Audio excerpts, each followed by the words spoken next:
എന്തൊരാനന്ദമാണ്, എന്തൊരനുഭൂതിയാണ്, എന്തൊരു സന്തോഷമാണ്.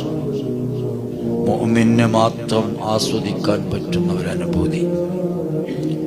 ഈമാൻ കിട്ടാത്തവന് ഇതിന്റെ ഒരു മധുരം ആസ്വദിച്ചില്ല. ഈമാനില്ലാത്തവൻ അവൻ ഫുട്പാത്തിലാണ്. അവന് ഇതിന്റെ മധുരം ആസ്വദിച്ചില്ല, ആനന്ദം ആസ്വദിച്ചില്ല. ഈ ഒരു ഇരുത്തത്തിന്റെ, ഈ ഒരു നിസ്കാരത്തിന്റെ, ഈ ഒരു നോമ്പിന്റെ, ഈ ഒരു കൂട്ടായ്മയുടെയൊക്കെ മധുരം അനിർവചനീയമാണ്. നിർണയിക്കാൻ പറ്റുന്നതിന്റെയും അപ്പുറത്താണ്. ഒരു വലിയ സംഭവമാണ്. ഒരു സ്വഹാബി ആരോഗ്യ ദൃഢഗാതനാണ്.